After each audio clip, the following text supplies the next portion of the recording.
Assalamualaikum warahmatullahi wabarakatuh. Halo teman-teman, bagaimana kabar hari ini? Semoga kita semua dalam keadaan sehat ya. Pada kesempatan kali ini, kami dari kelompok D dengan anggota saya Dinda Sari dengan 3 rekan saya, yaitu ada Ivan Fajar Prasetya, Fitri Purnamasari, dengan Juliana Friska BR Raja Bubuk akan memberikan hasil diskusi dari kelompok kami, yaitu tentang menganalisis kompetensi dasar dan tujuan dari kurikulum 2013 dengan kurikulum 2013 revisi. Berikut adalah hasil dari diskusi kelompok kami. Selamat menyaksikan. Baik, di sini saya akan menjelaskan mengenai pengertian kurikulum 2013 dan kurikulum 2013 revisi. Kurikulum 2013 adalah kurikulum terbaru yang diluncurkan oleh Departemen Pendidikan Nasional mulai tahun 2013 sebagai bentuk pengembangan dari kurikulum sebelumnya, yaitu kurikulum 2006 atau kurikulum tingkat satuan pendidikan yang sering disebut dengan KTSP, yang mencakup kompetensi sikap, pengetahuan, dan keterampilan secara terpadu. Hal ini senada dengan apa yang ditegaskan dalam pasal 1 ayat 29 Undang-Undang Nomor 20 Tahun 2003 bahwa kurikulum merupakan pengaturan mengenai tujuan, isi, dan bahan pelajaran serta cara yang digunakan sebagai pedoman penyelenggaraan kegiatan pembelajaran untuk mencapai tujuan pendidikan tertentu.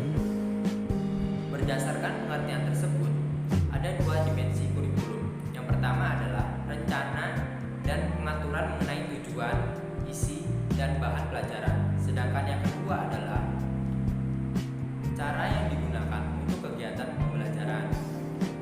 Berikutnya adalah pengertian dari kurikulum 2013 revisi. Kurikulum 2013 revisi adalah penyempurnaan dari kurikulum sebelumnya atau kurikulum 2013. Sebagian besar isinya adalah sama. Namun, terdapat beberapa perevisian dari kompetensi dasar kurikulum sebelumnya. Jadi, secara keseluruhan, kurikulum 2013 dengan kurikulum 2013 revisi tidak jauhlah beda. Selanjutnya, kita akan menganalisis mengenai kompetensi dasar kurikulum 2013 dibandingkan dengan kompetensi dasar kurikulum 2013 revisi untuk materi kimia pada jenjang SMP. Berdasarkan perubahan KD kurikulum 2013 menjadi kurikulum 2013 revisi, terdapat beberapa perbedaan atau perubahan KD pada kurikulum 2013 dengan kurikulum 2013 revisi. Pada kurikulum 2013 sebelum revisi, untuk kelas 7 terdapat KD 3.2 yang membahas tentang klasifikasi benda. Sedangkan pada kurikulum 2013 revisi untuk kelas 7 itu ditiadakan. Pada kurikulum 2013 sebelum revisi untuk KD 3.5 membahas tentang karakteristik zat dan perubahan benda di sekitar. Sedangkan pada kurikulum 2013 revisi, materi tersebut terletak pada KD 3.3 yang menjelaskan konsep campuran dan zat tunggal, unsur dan senyawa, sifat fisika dan kimia, perubahan fisika dan kimia dalam kehidupan sehari-hari. Dan pada yang revisi ini lebih kompleks materinya. Pada kurikulum 2013, KD 3.6 membahas tentang energi dalam sistem kehidupan. Sedangkan pada kurikulum 2013 revisi, KD tersebut menjadi KD 3.5 tentang menganalisis konsep energi, berbagai sumber energi, dan perubahan bentuk energi dalam kehidupan sehari-hari termasuk fotosintesis. Lalu, pada kurikulum 2013 KD 3.9 membahas tentang interaksi makhluk hidup dengan lingkungan. Sedangkan di kurikulum 2013 revisi, KD tersebut berubah menjadi KD 3.7 tentang menganalisis interaksi antara makhluk hidup dan lingkungannya serta dinamika populasi akibat interaksi tersebut. Kemudian pada kurikulum 2013 terdapat KD 3.10 yang membahas tentang pemanasan global. Sedangkan pada kurikulum 2013 revisi itu ditiadakan. Pada kurikulum 2013 revisi terdapat KD yang tidak ada di kurikulum 2013, yaitu KD 3.4 tentang menganalisis konsep suhu, pemuaian kalor, perpindahan kalor dan penerapannya dalam kehidupan sehari-hari, termasuk mekanisme menjaga kestabilan suhu tubuh pada manusia dan hewan.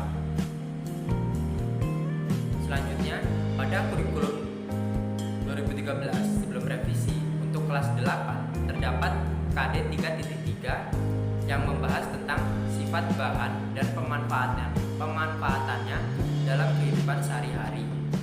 Sedangkan pada kurikulum 2013 revisi itu ditiadakan. Kemudian pada kurikulum 2013 terdapat KD 3.7 yang membahas tentang zat adiktif dan zat adiktif. Sedangkan pada kurikulum 2013 revisi, KD tersebut berubah penomorannya menjadi KD 3.6 yang menjelaskan berbagai zat adiktif dalam makanan dan minuman, zat adiktif serta dampaknya terhadap kesehatan, dan lebih spesifik materinya tentang dampak zat adiktif bagi kesehatan. Selanjutnya, pada kurikulum 2013 sebelum revisi untuk kelas 9 terdapat KD 3.3 yang membahas tentang kependudukan dan lingkungan. Sedangkan pada kurikulum 2013 revisi itu ditiadakan. Pada kurikulum 2013 terdapat KD 3.4 yang membahas tentang partikel penyusun benda mati dan makhluk hidup. Sedangkan pada kurikulum 2013 revisi, KD tersebut berubah nomor dan berubah nama KD-nya menjadi KD 3.8, menghubungkan konsep partikel materi, atom, ion molekul, struktur zat sederhana dengan sifat bahan yang digunakan dalam kehidupan sehari-hari serta dampak penggunaannya terhadap kesehatan manusia. Pada kurikulum 2013 terdapat KD 3.10 membahas tentang teknologi ramah lingkungan, sedangkan pada kurikulum 2013 revisi itu ditiadakan. Pada kurikulum 2013 terdapat KD 3.11 yang membahas tentang tanah dan keberlangsungan kehidupan, sedangkan pada kurikulum 2013 revisi KD tersebut berubah nomor dan nama KD-nya menjadi KD 3.9, menghubungkan sifat fisika dan kimia tanah, organisme yang hidup dalam tanah dengan pentingnya. Selanjutnya kita akan membahas mengenai kelebihan dan kelemahan kurikulum 2013 dan kurikulum 2013 revisi untuk materi kimia pada jenjang SMP. Kelebihan kurikulum 2013 sebelum revisi yaitu diantaranya materi atau KD-nya lebih banyak. Selanjutnya yaitu pembahasan dan materinya masih dasar-dasar sehingga siswa mudah memahaminya. Adapun kelemahan kurikulum 2013 sebelum revisi diantaranya penyusunan KD-nya belum urut seperti pada kelas 9. Untuk KD 3.11 membahas tentang tanah dan keberlangsungan kehidupan, seharusnya diletakkan sebelum KD 3.10 yang membahas tentang teknologi ramah lingkungan. Kelemahan yang berikutnya yaitu ada KD yang seharusnya bisa digabung seperti pada KD 3.9 yang membahas tentang interaksi makhluk hidup dengan lingkungannya, digabung dengan KD 3.10 yang membahas tentang pemanasan global karena pembahasan materi kedua KD tersebut masih sama. Selanjutnya kita akan membahas mengenai kelebihan kurikulum 2013 revisi. Kelebihannya itu diantaranya kompetensi dasar materinya lebih spesifik dan sudah lebih urut materinya. Yang berikutnya yaitu kompetensi dasar materinya banyak yang mengaitkan dalam kehidupan sehari-hari. Adapun kelemahan dari kurikulum 2013 revisi diantaranya banyak kompetensi dasar yang hilang dari kurikulum sebelumnya yaitu kurikulum 2013. Kelemahan berikutnya yaitu materinya lebih kompleks sehingga siswa dituntut mampu bisa untuk memahaminya. Selanjutnya, kompetensi dasar SMA kelas 10. Berdasarkan perubahan KD kurikulum 2013 menjadi kurikulum 2013 revisi, terdapat beberapa penomoran KD dan isi KD yang dirubah dan ada KD yang dihapuskan. Pada kurikulum 2013 belum revisi, terdapat KD 3.1 memahami hakikat ilmu kimia, metode ilmiah, dan keselamatan kerja di laboratorium serta peran kimia dalam kehidupan. Setelah kurikulum 2013 direvisi, pada materi KD 3.1 langsung membahas menganalisis perkembangan model atom dari model atom Bohr dan mekanika gelombang.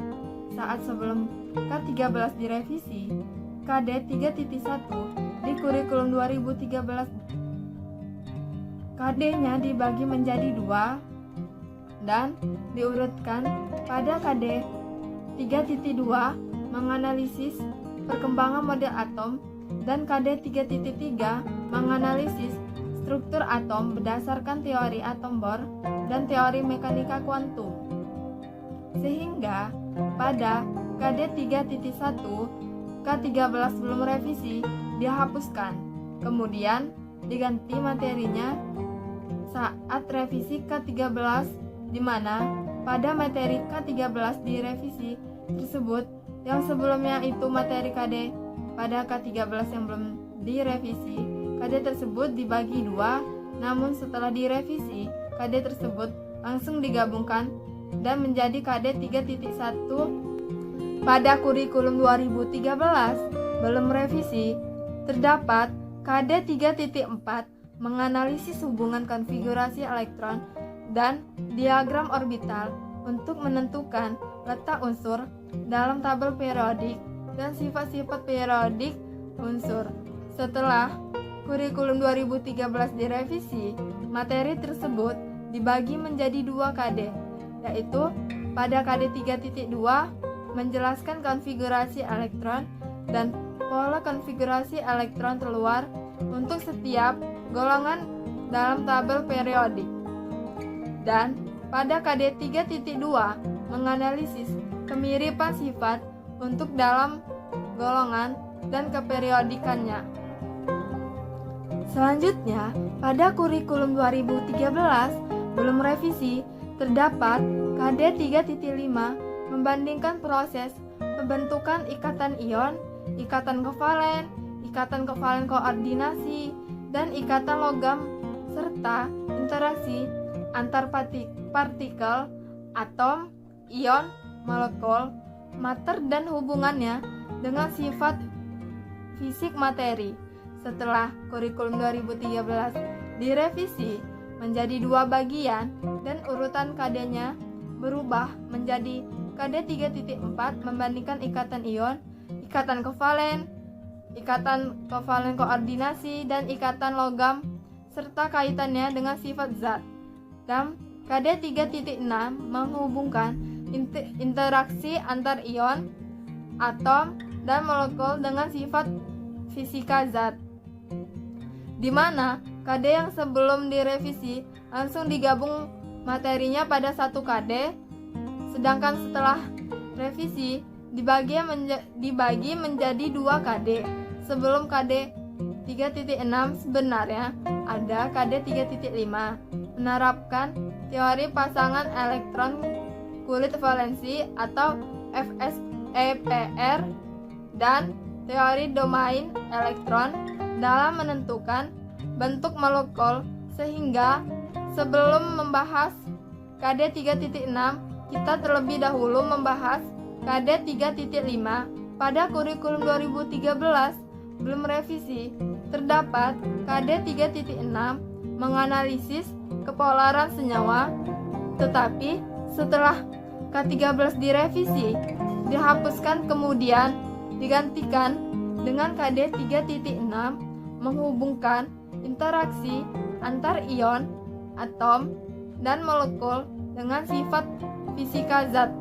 Pada K13 belum revisi membahas KD 3.7 menganalisis teori jumlah pasangan elektron di sekitar inti atom atau teori domain elektron untuk menentukan bentuk molekul. Setelah kurikulum 2013 direvisi, hanya urutan saja yang berubah KD-nya menjadi KD 3.5 menerapkan teori pasangan elektron kulit valensi FSEPR dan teori domain elektron dalam menentukan bentuk molekul. Pada kedua KD sama-sama membahas materi yang sama.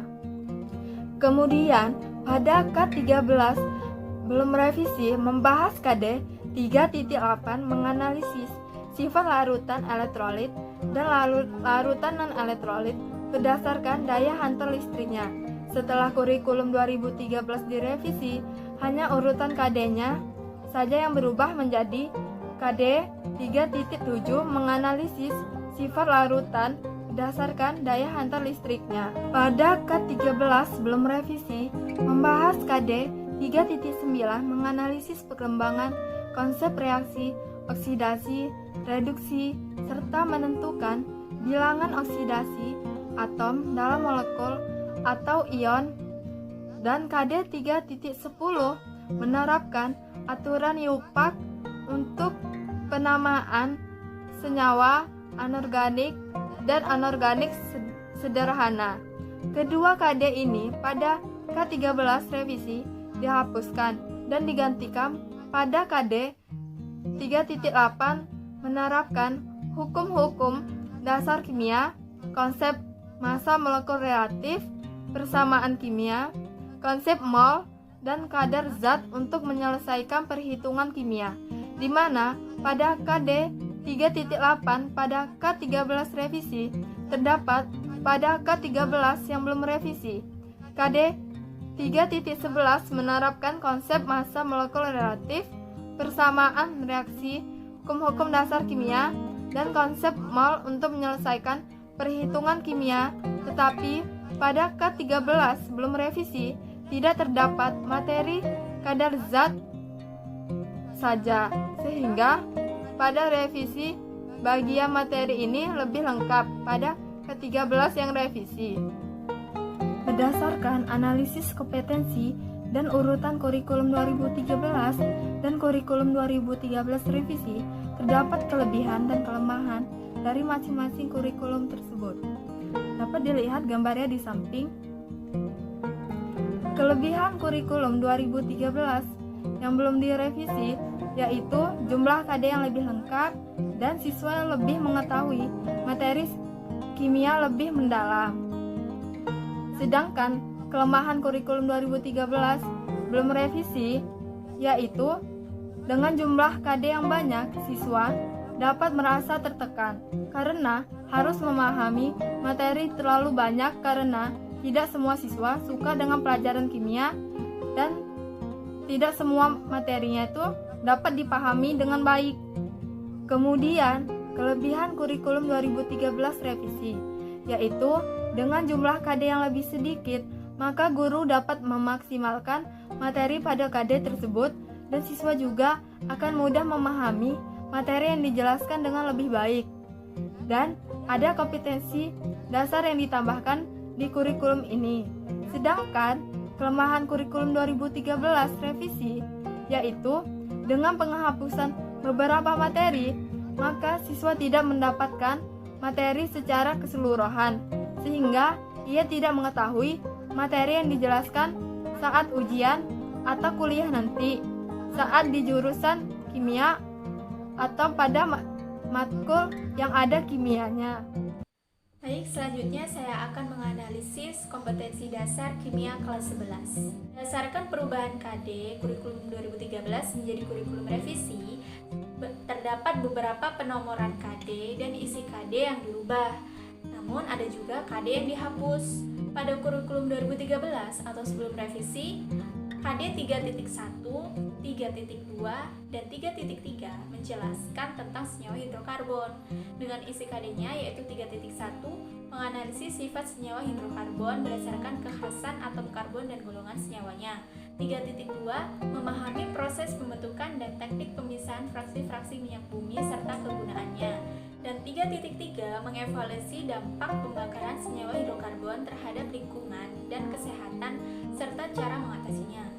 Sedangkan pada kurikulum revisi, dari ketiga KD tersebut, di dalam kurikulum 2013 dijadikan satu KD pada kurikulum revisi dengan isi KD-nya yaitu 3.1 mengidentifikasi reaksi pembakaran yang sempurna dan tidak sempurna serta sifat zat hasil pembakaran. Jadi, isi KD pada kurikulum revisi lebih sedikit daripada kurikulum 13 yang belum direvisi dan terdapat KD yang dihapus yaitu materi fraksi-fraksi minyak bumi. Selanjutnya yaitu pada kurikulum 2013, KD 3.4 dan 3.5 membahas tentang reaksi eksoterm, endoterm, dan delta H reaksi dengan isi KD-nya yaitu 3.4 membedakan reaksi eksoterm dan reaksi endoterm berdasarkan hasil percobaan dan diagram tingkat energi. 3.5 menentukan delta H reaksi berdasarkan hukum Hess, data perubahan entalpi pembentukan standar, dan data energi ikatan. Sedangkan pada kurikulum revisi, KD yang membahas reaksi eksoterm dan endoterm dihapus dan diganti dengan materi perubahan entalpi, sehingga masih terdapat dua KD pada materi ini, yaitu 3.2 menjelaskan konsep perubahan entalpi reaksi pada tekanan tetap dan persamaan termokimia. 3.3 menjelaskan jenis entalpi reaksi, hukum Hess, dan konsep energi ikatan. Pada KD selanjutnya yaitu membahas tentang laju reaksi. Kurikulum 2013 dan kurikulum revisi terdapat masing-masing 2 KD.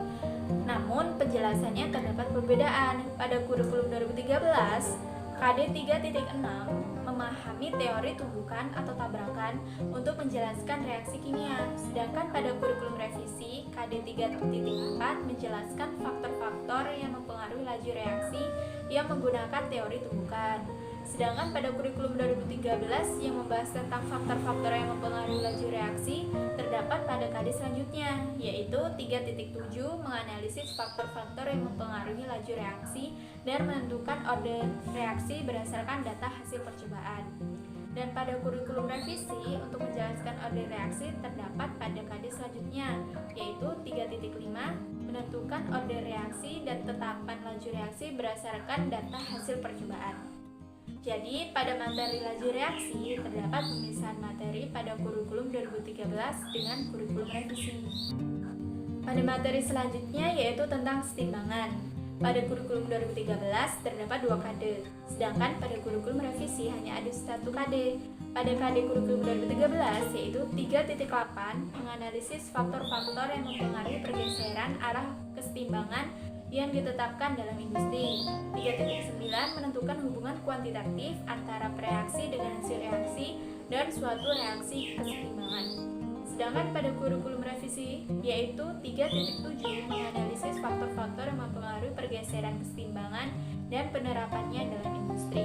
Jadi terdapat KD yang dihilangkan dari kurikulum 2013 menjadi kurikulum revisi. Pada materi selanjutnya yaitu asam dan basa. Pada kurikulum 2013 terdapat 4 KD, sedangkan pada kurikulum revisi juga terdapat 4 KD. Pada kurikulum 2013 KD-nya yaitu 3.10 menganalisis sifat larutan berdasarkan konsep asam basa dan atau pH larutan. 3.11 menentukan konsentrasi kadar asam atau basa berdasarkan data hasil filtrasi asam basa. 3.12 menganalisis garam-garam yang mengalami hidrolisis. 3.13 menganalisis peran larutan penyangga tubuh makhluk hidup. Sedangkan pada kurikulum revisi, isi KD-nya yaitu 3.8 menjelaskan konsep asam dan basa serta kekuatannya dan kesetimbangan pengionannya dalam larutan. 3.9 menganalisis kesetimbangan ion dalam larutan garam dan menghubungkan pH-nya. 3.10 menjelaskan prinsip kerja, perhitungan pH, dan peran larutan penyangga dalam tubuh makhluk hidup. 3.11 menganalisis data hasil berbagai jenis filtrasi asam basa. Berdasarkan isi KD tersebut, terdapat perbedaan susunan materi pada kurikulum 2013 dengan kurikulum revisi, yaitu materi titrasi asam basa. Pada kurikulum 13 dijelaskan sebelum masuk materi larutan garam dan larutan penyangga. Sedangkan pada kurikulum revisi menjelaskan larutan garam dan larutan penyangga, setelah itu menjelaskan titrasi asam basa. Selanjutnya yaitu pada materi kurikulum 2013 masih terdapat 2 KD, sedangkan pada kurikulum revisi sudah tidak ada atau dihapuskan. Pada kurikulum 2013 isi KD-nya masih ada 3.14 memprediksi terbentuknya endapan dari suatu reaksi berdasarkan prinsip kelarutan dan data hasil kelarutan atau KSP, dan 3.15 menganalisis peran koloid dalam kehidupan berdasarkan sifat-sifatnya.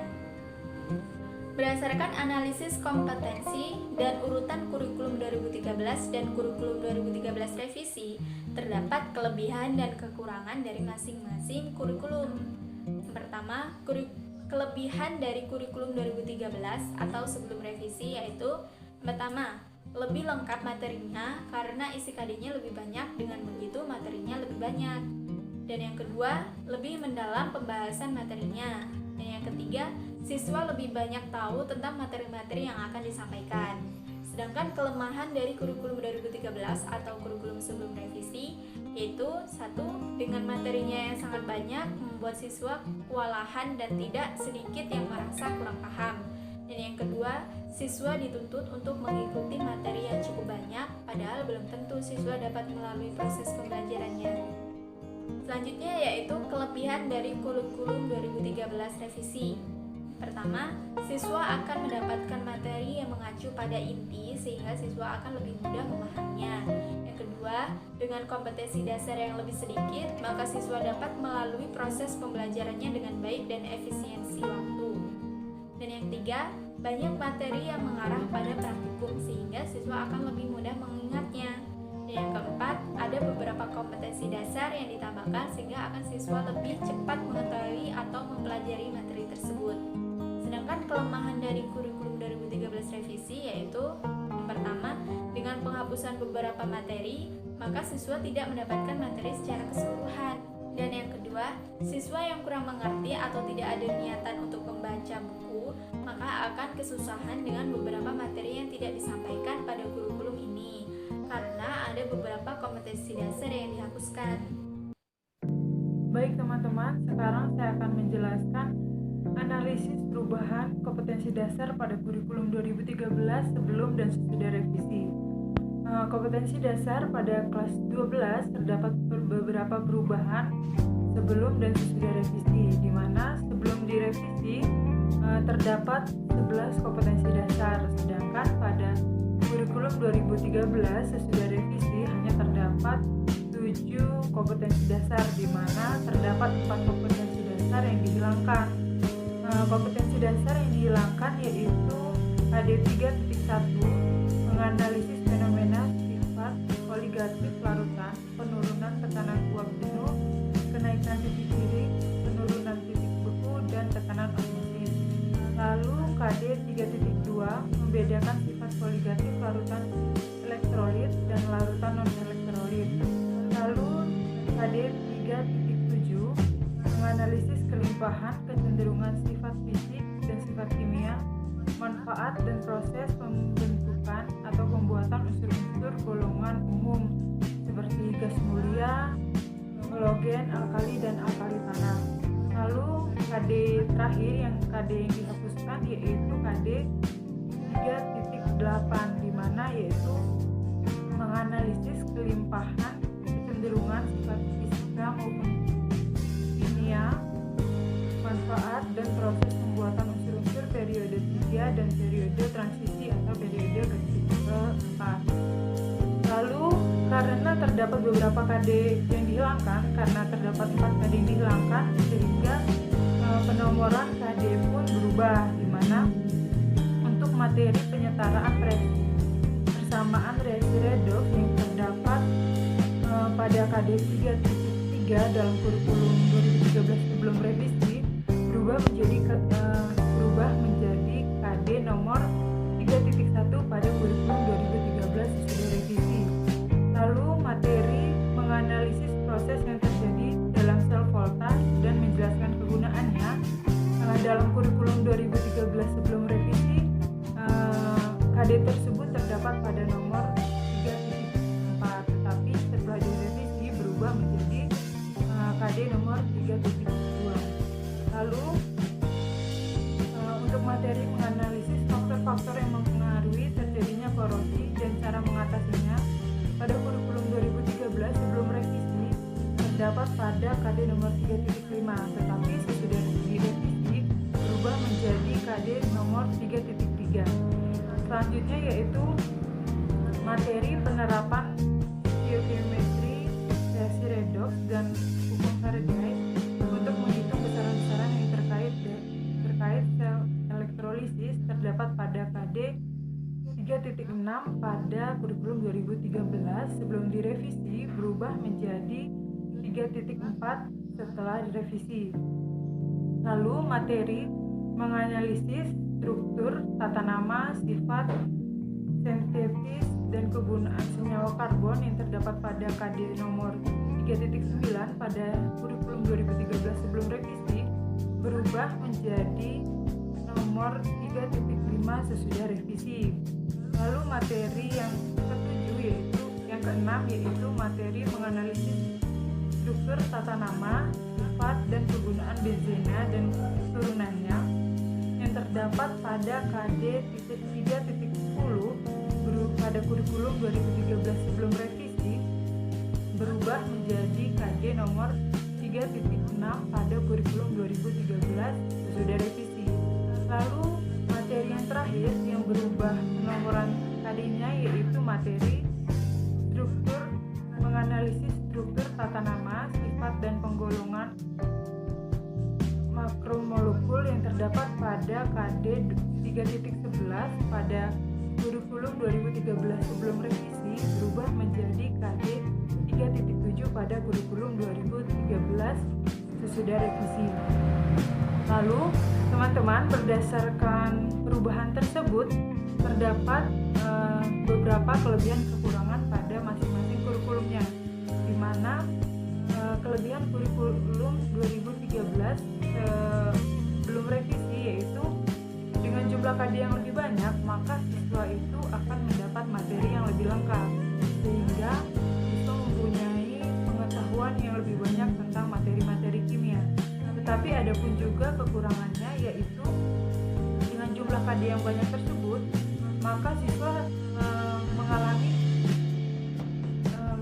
kesulitan untuk memahami semuanya karena terlalu banyak materi yang harus dikuasai. Lalu dengan banyaknya juga jumlah KD tersebut dengan alokasi waktu pada kelas 12 yang cenderung lebih sedikit maka guru cenderung tidak mengajarkan kepada siswa secara mendetail sehingga siswa pun akan mengalami kesulitan untuk memahaminya dan juga maka pembelajaran itu akan terkesan diburu-buru oleh waktu. Lalu terdapat juga kelebihan kekurangan pada kurikulum 2013 sesudah direvisi, yaitu kelebihannya yaitu dengan jumlah KD yang lebih sedikit daripada kurikulum 2013 sebelum revisi maka guru maupun siswa dapat mengajarkan atau belajar materi tersebut dengan secara mendalam sehingga walaupun materi yang didapatkan hanya sedikit tetapi siswa benar-benar memahami materi tersebut. Lalu kelemahannya yaitu karena terdapat beberapa kompetensi dasar yang dihapuskan maka terdapat juga beberapa ilmu-ilmu atau materi-materi atau pengetahuan-pengetahuan yang tidak didapatkan oleh siswa. Teman-teman, sekarang kita akan membahas tujuan dari kurikulum 2013, di mana tujuan kurikulum 2013 sebelum revisi yang terdapat dalam Permendikbud nomor 69 tahun 2013. Tujuannya yakni untuk mempersiapkan manusia dan warga negara Indonesia agar memiliki kemampuan hidup sebagai pribadi dan warga negara yang beriman, produktif, kreatif, inovatif, dan afektif serta mampu berkontribusi untuk kehidupan berbangsa, bernegara, dan juga peradaban dunia. Lalu untuk tujuan kurikulum 2013 sesudah revisi yaitu yang terdapat pada Permendikbud nomor 37 tahun 2018 yaitu terdapat tujuannya terdiri dari 4 kompetensi, yaitu sikap spiritual, sikap sosial, pengetahuan, dan juga keterampilan, di mana keempat kompetensi ini dapat tercapai dengan kegiatan pembelajaran intrakurikuler, kurikuler, dan juga ekstrakurikuler. Lalu, pada kurikulum 2013 revisi, sudah direvisi, kompetensi sikap spiritual yaitu menghayati dan mengamalkan ajaran agama yang dianutnya. Dan ada pun juga rumusan kompetensi sikap sosial, yaitu menunjukkan perilaku jujur, disiplin, tanggung jawab, peduli dengan kegiatan gotong royong, kerjasama, toleransi, dan juga damai, santun, responsif, dan proaktif sebagai bagian dari solusi dan berbagai permasalahan, dan berinteraksi secara efektif dengan lingkungan sosial dan alam, serta menempatkan diri sebagai cerminan dari bangsa dalam pergaulan dunia.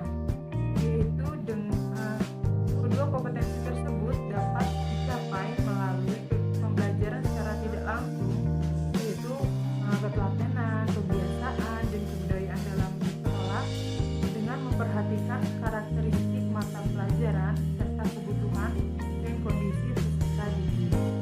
Baik, itulah hasil diskusi dari kelompok kami. Semoga bermanfaat, dan apabila ada kesalahan kami minta maaf, kepada Allah kami mohon ampun. Kami akhiri. Wassalamualaikum warahmatullahi wabarakatuh.